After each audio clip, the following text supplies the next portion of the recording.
I, 27F, have been with my fiancé 30M for 4 years. We got engaged 6 months ago after 2 years of living together, and I really thought we were on the same page about everything. We recently bought our first house together, which felt like a huge step, a new chapter in our lives. It's our first jointly owned place, and we've been busy packing, organizing, and planning how to make it feel like our own little sanctuary. Moving in was chaotic, as expected. We had boxes everywhere, kitchen stuff mixed with books, my clothes in random bags, and his gaming setup taking priority over anything else, of course. We were both exhausted but excited. It felt like we were finally building something permanent together. I was unpacking some random boxes in the living room, sorting through old papers and junk mail, when I came across a crumpled piece of paper shoved between some receipts. It caught my eye because it looked out of place. It wasn't just another old bill or grocery list, it was folded up tightly, like it had been hidden on purpose. I almost tossed it aside, but then I saw the handwriting, which I recognized immediately as his. He has this unique way of writing, with letters leaning slightly to the left. I unfolded it, not thinking much of it, just curious to see what random note he'd scribbled down. I felt like the air had been sucked out of the room. My first instinct was to put it down and pretend I hadn't seen it. Maybe it was a joke. Maybe he wrote it ages ago and it was some stupid vent he never meant for anyone to see. But I couldn't just ignore it. My hands were shaking as I unfolded it completely. I decided to read it, hoping it was something lighthearted or silly, but a part of me knew this wasn't a joke. The first few points on the list were almost laughable, like she insists on watching reality TV every night and she hogs all the blankets. It was a relief at first because those sounded like typical couple complaints. But then, as I kept reading, the tone shifted. There were points like she's too independent, it scares me, and I don't think I can handle her family. Each line felt like a punch in the gut. There were maybe a dozen points in total, some more serious than others. A few made me laugh in disbelief, like she always puts hot sauce on everything and ruins the taste. But then there were ones that stung deeply, like she doesn't need me the way I need her, and I'm not sure I'll ever live up to her expectations. It wasn't just a list of annoyances, it was a list of annoyances, it was a list of doubts, insecurities, and things he'd never told me about before. I felt a rush of emotions, anger, confusion, betrayal. I didn't know what to do. My immediate reaction was to storm into the room where he was setting up his computer and demand an explanation. But I stopped myself. We still had boxes everywhere, and the house was a mess. I knew if I confronted him now, it would turn into a huge fight, and I didn't want that on our first day in the new house. I tried to keep busy, but my mind was racing. Why did he write this list? Was it during a fight? Did he mean any of it, or was it just a moment of frustration? I couldn't stop thinking about it. I ended up sitting on the floor in the middle of a pile of half-unpacked boxes, just staring at the list. I felt like I was seeing our relationship through his eyes for the first time, and it wasn't a pretty picture. Eventually, I texted my best friend, who's known both of us for years. I sent her a picture of the list, and within seconds, my phone was ringing. She was outraged on my behalf, already planning a whole speech for me to confront him with. But the more she talked, the more uncertain I felt. What if he didn't mean it? What if it was just a way for him to vent, and I'm making a big deal out of nothing? I couldn't shake the feeling that there was more to this than just a list. I spent the rest of the evening in a haze, going through the motions of unpacking but barely registering what I was doing. Every time I looked at him, all I could see was the list. I kept replaying our past conversations, trying to find any hints of these thoughts he'd kept hidden. Had I missed red flags? Had he been trying to tell me something, and I just didn't notice? By the time we finished unpacking, it was late, and I had made up my mind. I wasn't going to confront him right away, not while everything was still so chaotic. Instead, I took a picture of the list with my phone, just in case. I didn't know why, but a part of me was scared he might deny writing it or try to laugh it off as a joke. I needed proof, something to hold on to while I figured out what to do next. After that, I shoved the paper back into the box where I found it, acting like nothing had happened. I could feel the tension building inside me, but I forced myself to smile and joke with him as we set up the living room. It felt fake, but I needed time to process this before I brought it up. I kept thinking about the list, trying to prepare myself for the conversation that was coming. In my head, I went through every possible scenario, from him being genuinely sorry to him, saying we should call off the engagement. Once the last box was emptied, and we were finally sitting on the couch together, I took a deep breath. I looked over at him, still debating whether I should wait or just rip the band-aid off now. He caught my eye and smiled, completely oblivious. That's when I knew I couldn't wait any longer. I took one last deep breath, turned to face him, and said, "We need to talk." Update 1. Tay. When I told him we needed to talk, his expression changed instantly. He turned to face me, suddenly serious. I pulled out my phone, opened the photo of the list, and handed it over. He took one look at the screen, and I could see the color drain from his face. He just stared at it, like he couldn't believe what he was seeing. I didn't wait for him to speak. I asked him why he had written it and what it was supposed to mean. He looked up, his eyes wide, and started stammering. He was trying to say something, but the words weren't coming out. It was like he was caught off guard, scrambling to find the right explanation. But I was done waiting. I told him I wanted a straight answer, no excuses, no dodging. He finally admitted it. He said he had written the list a few months ago, during a rough time in our relationship. He was quick to say that it wasn't meant to be serious, that it was just a way for him to vent when he was feeling overwhelmed. I could tell he was panicking, trying to downplay it like it was just a stupid mistake. I didn't let him off the hook that easily. I pointed out that if it wasn't serious, he could have just thrown it away. Why keep a list like that hidden in a box with our old things? He got defensive, saying it was private, something he never intended for anyone to see, especially not me. He kept repeating that it was just a way to get his frustrations out, but I wasn't buying it. I took the list back and said we needed to go through it, point by point. I wanted to know what he really meant by each item. He looked uncomfortable, shifting on the couch and avoiding eye contact, but he nodded. He knew he didn't have a choice now. The first item was one of the trivial ones. She insists on watching reality TV every night. I couldn't help but roll my eyes. He explained it was just something that annoyed him sometimes, that he didn't mean it as a serious complaint.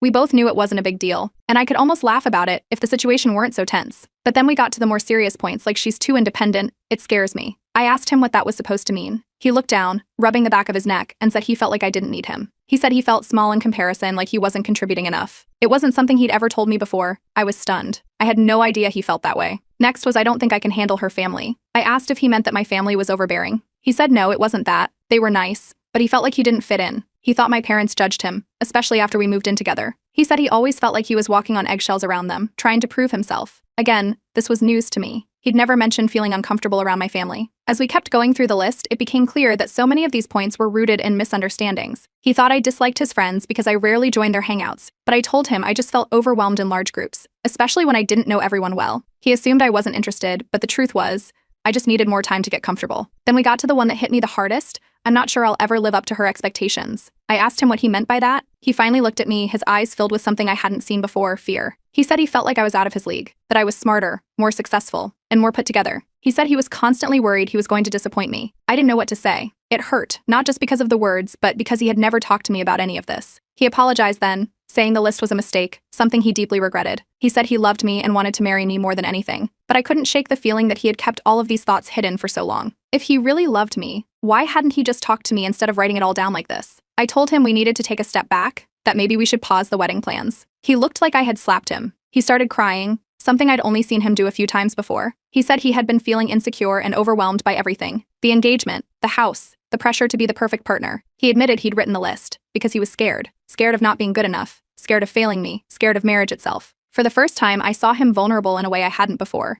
He was always the confident one, the one who had it all together. Seeing him break down like that, it was hard not to feel something for him. But I was still hurt, still trying to wrap my head around everything he'd kept from me. In the end, I told him I needed time to think. I decided to stay with my parents for a few days. He didn't try to stop me. He just nodded, tears still in his eyes, and said he understood. He helped me pack an overnight bag, and we barely spoke as I left. The drive to my parents' house felt like it took forever, and when I finally pulled into the driveway, I just sat there for a moment, staring at the darkened windows. I knew this wasn't over. We had too much left to unpack, and I wasn't sure if we could come back from it. As I walked up to the front door, I realized I had no idea what was going to happen next. But for now, I just needed space to breathe. Update 2. When I got to my parents' house, it was past midnight. I didn't want to wake them, so I slipped inside quietly. But of course, my mom was already up, waiting. She's one of those moms who just knows when something's wrong. She took one look at me, still holding my overnight bag, and led me straight to the kitchen without a word. I sat at the table while she put the kettle on, the silence heavy between us. Once I started talking, I couldn't stop. I told her everything. The move, finding the list, confronting him. I even showed her the photo on my phone. She looked stunned,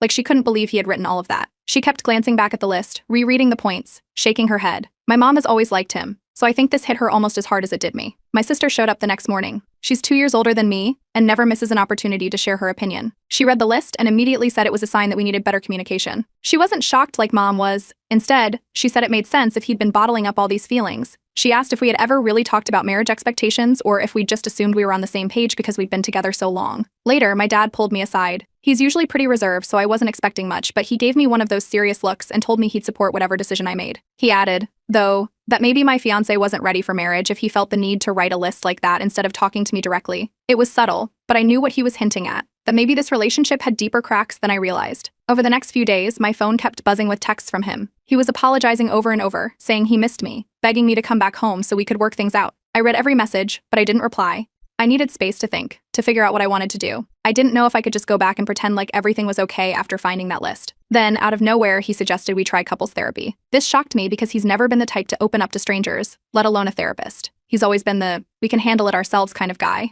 It took me a day or two to decide, but eventually I agreed. We set up an appointment with a therapist who specializes in premarital counseling. I figured if there was any chance of saving this relationship, we needed to get everything out in the open. The first therapy session was tense. We sat across from each other, and the therapist asked us to share why we were there. He went first, admitting that the list was his way of processing his doubts. He said he'd been feeling overwhelmed by the pressure of getting married, especially with everyone around us talking about it nonstop. He explained that he'd started writing the list during a moment of panic, and it just spiraled from there. The therapist turned to me next, and before I could even start, I broke down. I hadn't realized how much I'd been holding back until that moment. I told him how hurt I was, how betrayed I felt reading those words. He looked stunned, like he'd never expected me to react this way. He's seen me upset before, but never like this. I think it was the first time he realized the depth of the damage the list had caused. The therapist listened carefully and then pointed out something neither of us had considered. The list wasn't just a random vent, it was a symptom of deeper issues we hadn't addressed. She asked if there was any outside pressure that might have influenced his doubts. That's when he admitted it. He said his mother had been pushing him to settle down for years. Every time we visited her, she'd make comments about how he needed to lock it down and stop dragging his feet. It was like a light bulb went off for me. All those times his mom had made snide remarks about us not being married yet, I'd brushed them off as harmless. But now I realized how much they'd affected him. He'd been carrying the weight of her expectations this whole time, and I hadn't even noticed. I couldn't hold back anymore. I confronted him about why he never stood up to his family. I asked why he'd let his mom's pressure affect our relationship instead of just talking to me about it. He looked guilty, admitting he was scared of upsetting her. He'd been trying to keep the peace with his family, even if it meant hurting me in the process. He promised to set boundaries with his mom from now on, saying he wanted to be more open with me about his feelings. The therapist suggested we continue therapy to help us rebuild trust. It felt like a small step forward, but I wasn't ready to forgive him yet. I told him I'd move back in, but I was still unsure about the wedding. I needed time to see if things would really change. When we got home, the first thing he did was find the physical list. He pulled it out of the box where I'd left it and brought it to me. Without a word, he took a lighter from the kitchen drawer and set the corner of the paper on fire. We watched it burn together, the flames curling up the page until it was nothing but ashes in the sink. It was supposed to be a gesture of moving forward, but as I watched the ashes swirl down the drain, I couldn't help but wonder if the damage could ever truly be undone. Update 3. We kept going to therapy. After the first session, it was clear we were just scratching the surface. The second session felt heavier. The therapist didn't waste any time, diving straight into the core issues. She asked us to talk about moments in our relationship where we felt unsupported. I thought we'd talk about recent stuff, the engagement stress, the house, but then he brought up something from 2 years ago, when he lost his job. I remember that time well. He'd been laid off suddenly, and I tried to help however I could. I took on more expenses, covered the rent, and cooked his favorite meals to cheer him up. But sitting there in the therapy room, he said it was one of the worst periods of his life. He didn't feel comforted, he felt judged. He said he'd look at me working late, handling everything, and he felt useless. He admitted that it was then he first started questioning if he was the right person for me, if he could ever live up to my expectations. I was shocked. I thought I'd been supportive, doing everything I could to make it easier for him. But he said he felt like I was silently disappointed in him. It was hard to hear, and it made me wonder if maybe I had been unknowingly judgmental. I couldn't remember ever saying anything to make him feel that way, but I realized it might not have been my words. It was the look on my face, the extra hours I put in at work, the way I handled everything without asking for his help. I started doubting the foundation of our relationship, wondering how many other moments like this we had misinterpreted. In the third session, things got even more intense. He opened up about how he's always felt like the weaker one in our relationship. He said he's never felt like he was on equal footing with me because I'm more successful, more driven. The list wasn't just a random vent, it was his way of justifying why I might leave him someday. He said he was trying to convince himself that it would be okay if things ended, that maybe it would be for the best. Hearing that was like a punch to the gut. I'd never thought of our relationship as unbalanced. I always saw us as a team, but he'd been seeing me as a source of pressure, not a partner. I realized then that it wasn't about money or career success, it was the dynamic we'd fallen into. He felt like he was always in my shadow, and he never told me. Then he dropped another bomb. He admitted that his mother had once suggested he find someone less independent. My jaw nearly hit the floor. I thought about all the times she'd made little comments about my job, my lifestyle choices, even my cooking. I'd always brushed it off as her being old-fashioned, but now I could see the pattern. She had been undermining our relationship from the start, and he'd been absorbing it all without telling me. It all started clicking together. I thought back to family dinners where his mom would ask when I was planning to cut back on work or make snide remarks about me not being domestic enough. He never stepped in, never defended me. He just laughed it off, and I did too, not realizing how deeply it was affecting him. Now I understood why he'd been carrying all this doubt. He was trying to live up to his mom's expectations and mine, and in his mind, they didn't align. We left the session, but the tension followed us home. I couldn't stop thinking about how his mom had influenced his doubts about me. When we got back to the house, I confronted him. I asked why he never stood up for me, why he let his family's opinions seep into our relationship without saying a word. He admitted he was scared. He was afraid of losing their approval, afraid of rocking the boat. He said he didn't realize how much it was affecting him until now. I was fed up. I gave him an ultimatum, either set boundaries with his family or reconsider the engagement. I told him I wasn't willing to be disrespected anymore, especially not by the people who were supposed to become my in-laws. He pushed back, saying I was being unreasonable. He accused me of trying to control the narrative, of making him feel like less of a man. It turned into a heated argument, voices raised, and for the first time, I said out loud what had been simmering in the back of my mind. Maybe we shouldn't get married at all. We both went silent. The words just hung in the air, like a final blow neither of us had seen coming. We stood there, staring at each other, and it was like the floor had fallen out from under us. We agreed to take a 2-week break from each other, no contact. He stayed at the house, and I went back to my parents. My sister was the first one to give me advice. She's been married for 5 years, and I've always seen her relationship as perfect. When I told her everything, she didn't look surprised. She said maybe our relationship isn't as strong as we thought, and that hit me hard. It was the last thing I wanted to hear, but deep down, I knew she was right. Halfway through the break, I got an email from his mother. It was a long message, full of her concerns about our relationship. She said she was just trying to look out for her son, but the whole thing was dripping with passive-aggressive remarks. She hinted that I was too demanding, that I wasn't a good fit for their family. It was infuriating. I could feel the anger building up, a new wave of it washing over me. Reading that email, I realized his family never truly accepted me. They had been undermining us from the start, and he'd let it happen. I'm left sitting here, wondering if this relationship is even worth fighting for anymore. Update 4. After reading his mother's email, I felt a wave of anger that I hadn't experienced before. It wasn't just the passive-aggressive remarks, it was the realization that this wasn't new. This was the same judgment and undermining I'd dealt with for years, and it had seeped into our relationship because he never set any boundaries. I forwarded the email to him with a short message, "This is exactly what I'm talking about." He responded almost immediately with a single line, "I'll handle it." But at this point, I wasn't convinced. I'd heard these promises before, and they always fell flat. He'd say he'd handle his family, but nothing ever changed. The more I thought about it, the clearer it became I needed to confront his mother myself. I'd never done it before, always relying on him to manage his family's expectations. But clearly, that wasn't working. I dialed her number before I could second-guess myself. When she picked up, I stayed calm. I told her I'd seen the email, and I was setting boundaries going forward. I explained that while I respected her as his mother, her comments about our relationship were inappropriate and needed to stop. Her tone shifted instantly. She went from surprised to defensive, insisting she was just looking out for her son, implying once again that I wasn't good enough for him. I ended the call quickly, feeling a mix of triumph and fury. That night, he showed up at my parents' house. He looked exhausted, like he hadn't slept in days. He apologized right away, saying he'd finally set clear boundaries with his mom. He admitted he'd let this go on for far too long because he was scared. He was scared of standing up to his family, scared of losing their approval. He confessed that he'd been hiding behind their expectations because it was easier than facing the reality of our issues. It was a moment of honesty I hadn't seen from him before. He asked if I'd still be willing to work on things, saying he was ready to make real changes if I'd give him another chance. I told him it wasn't enough to just promise change. He needed to show it. I suggested something drastic, eloping, just the two of us, to prove that it was really about us now, not his family or their opinions. He hesitated. I saw it in his eyes. It was just a split second, but it was enough. I realized then that he still wasn't ready to break away from his family's influence. That hesitation was another gut punch, another sign that we might not be on the same page. I took off my engagement ring and handed it back to him. I told him we needed to call off the wedding, at least for now. He didn't try to argue. He just took the ring, his hands shaking. I could see how devastated he was, but I was beyond exhausted.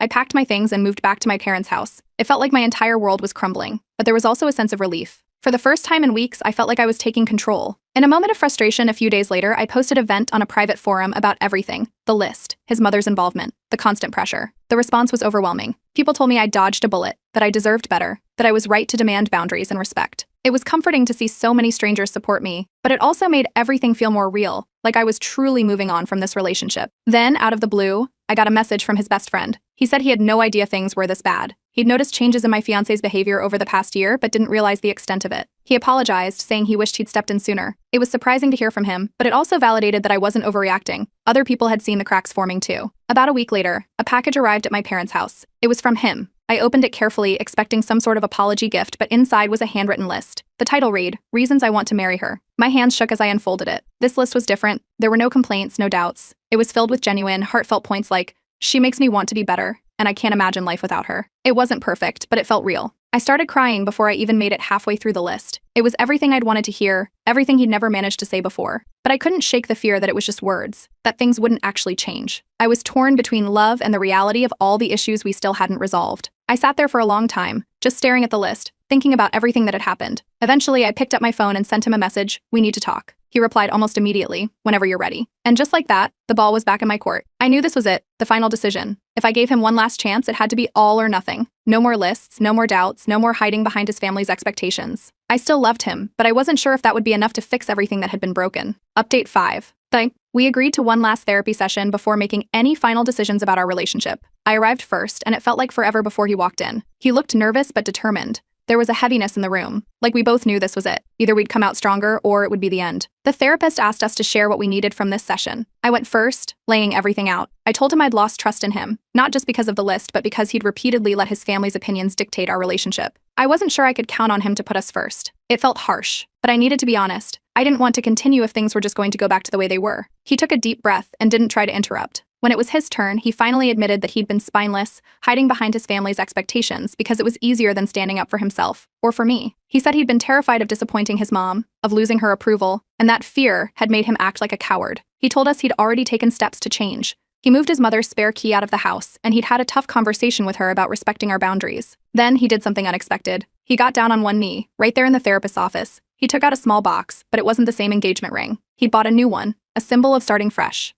He told me he wanted to do this the right way, without any lists, without any doubts. He asked me to marry him again, saying he wanted a life together where we made our own rules. I froze. It was the most raw and vulnerable I'd ever seen him. The therapist watched quietly, giving us space. I took a long pause before saying yes, but it wasn't an enthusiastic yes, it was hesitant.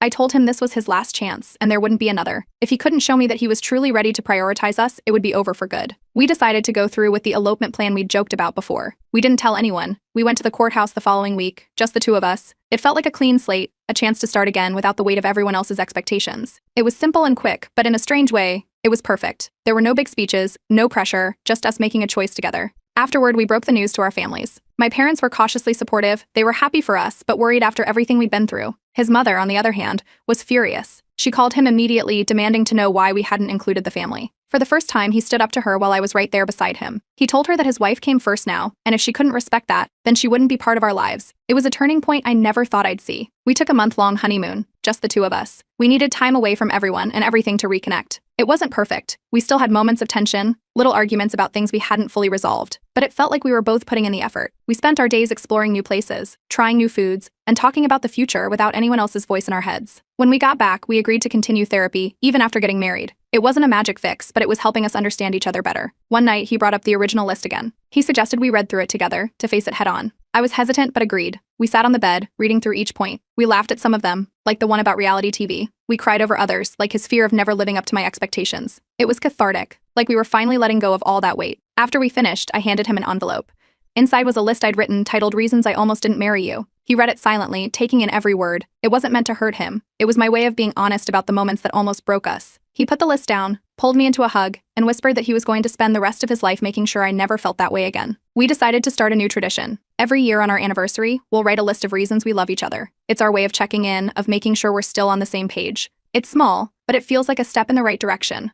We're still a work in progress. There are days when I catch myself doubting if things will really be different, and there are moments when he hesitates, falling back into old patterns, but we're both trying. We've made it through some of the hardest parts, and for the first time in a long while, I feel like we're actually moving forward together. I know this isn't a fairy tale ending. It's not perfect, but it's real. We're committed to making it work, even if that means taking it one day at a time. I might update again in a year, just to let you all know how we're doing. For now, I'm hopeful, and that feels like enough.